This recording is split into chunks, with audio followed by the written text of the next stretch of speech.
Hi, welcome to my YouTube channel. My name is Alyce Procter, and today I want to talk to you about what it's like for me to be dyslexic. So first of all, I want to talk to you about what it was like for me growing up as a young child. When I was young, I loved drawing and painting and sewing, and I loved laying on my trampoline and looking up at the clouds and making shapes, and I loved just being around my family and my friends, and I loved connecting with people and just being loving and nurturing towards others. And when I was doing this, I felt so happy and so confident until I went to school.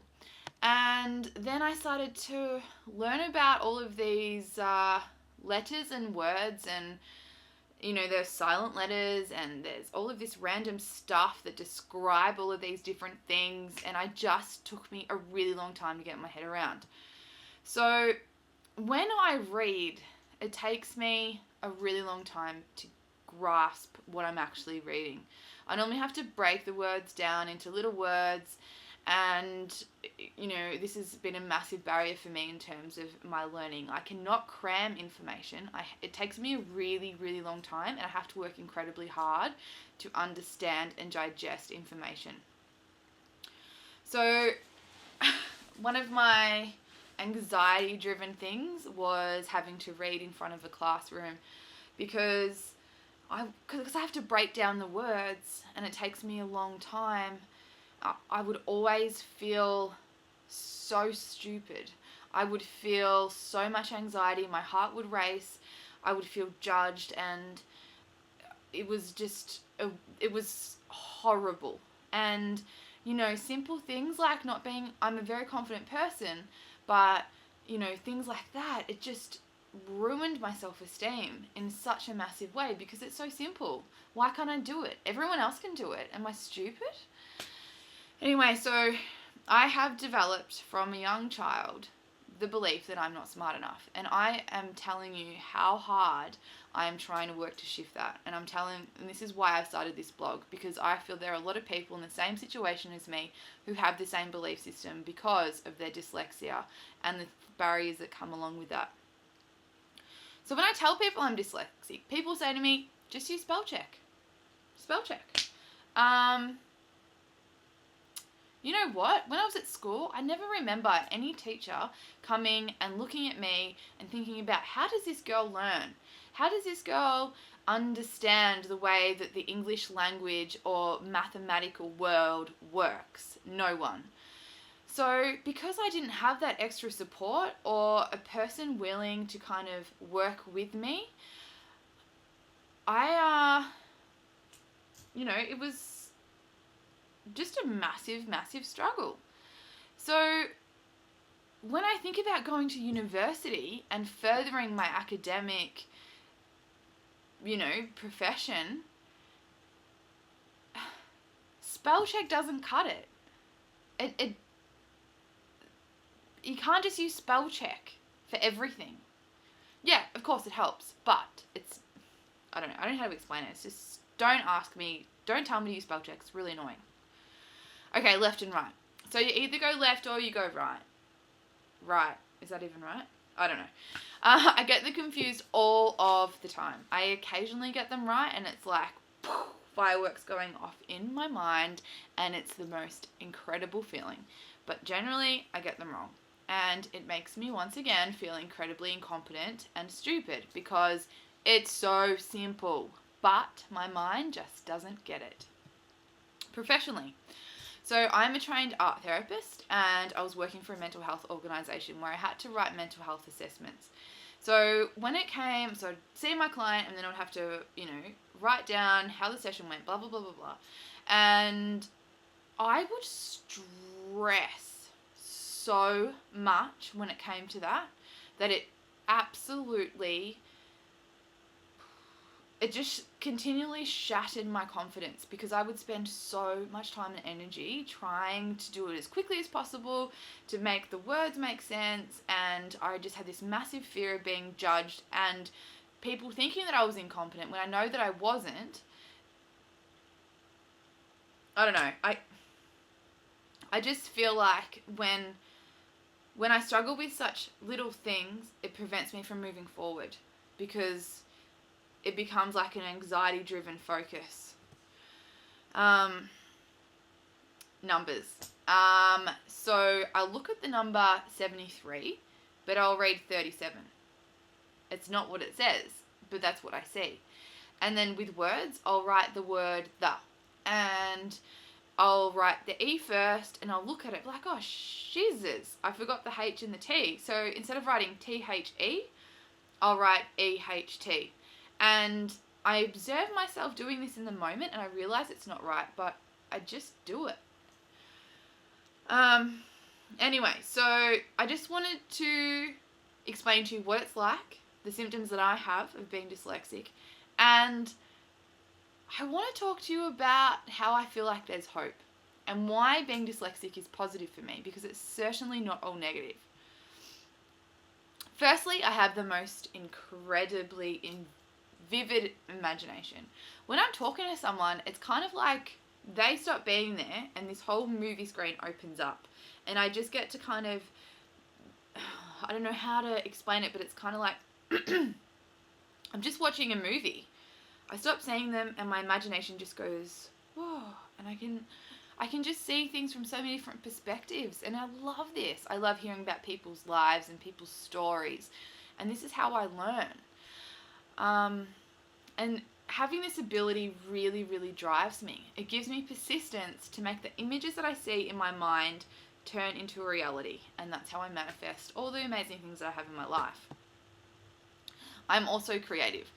I'm so creative. I can easily make something out of nothing, and it's super easy for me to color coordinate things and think of solutions with all the tools that I have, and I can just problem solve it and just see how things work. So I see and I do. Even though I'm not the best drawer or the best painter, I find it really easy to pick things up.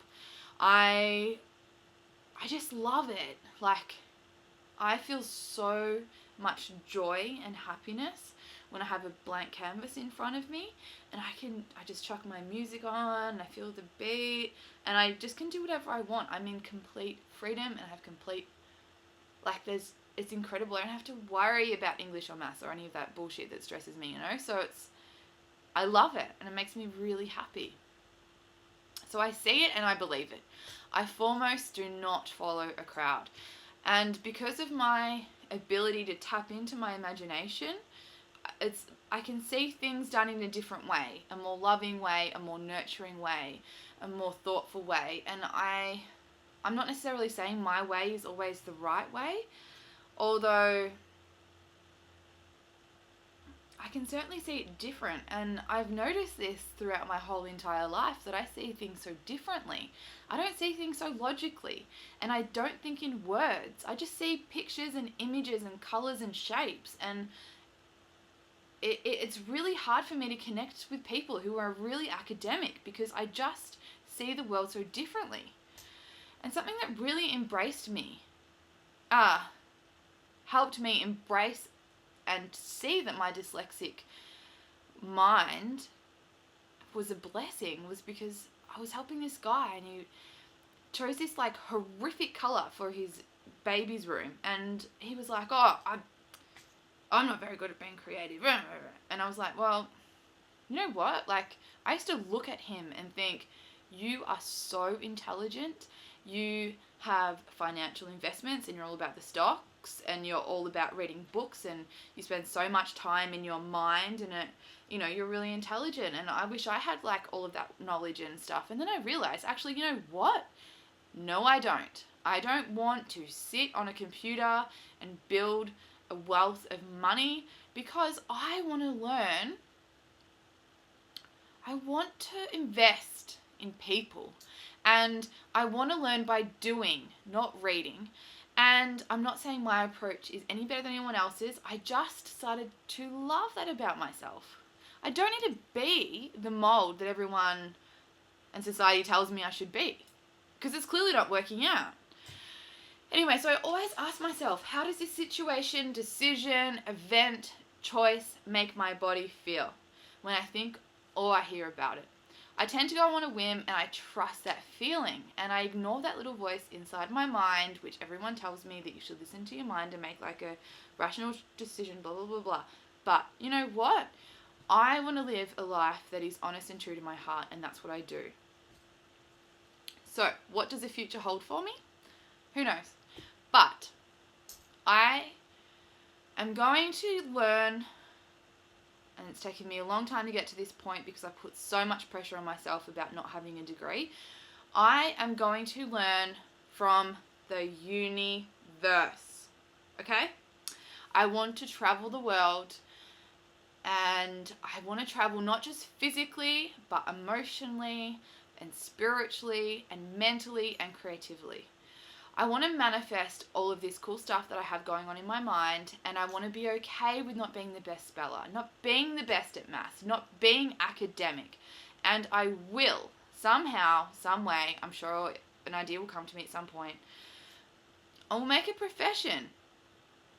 And I will make sure that I'm not feeling embarrassed or belittled or judged because of these things that really affect me. I've had enough. I want to be in an environment where people can really harness and nurture all of the beautiful things about myself and not just continually discourage me.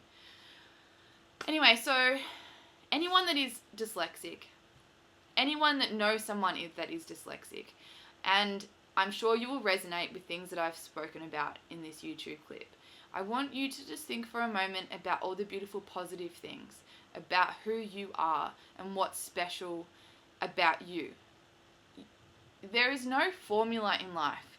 People are just, winging it just as much as I am.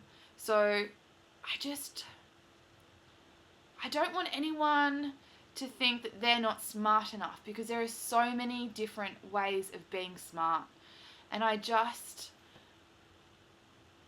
really understand the struggles, and I just want you to know that I see it as such a benefit. I mean, apparently like 70% of the world's most famous people are dyslexic or something, because of this ability we have to be so creative and open our minds up to things. So anyway, I've been talking way too much. Thank you so much for listening, and I'm sending you lots and lots of love, and I hope that you achieve all of your dreams on your life journey. Thank you.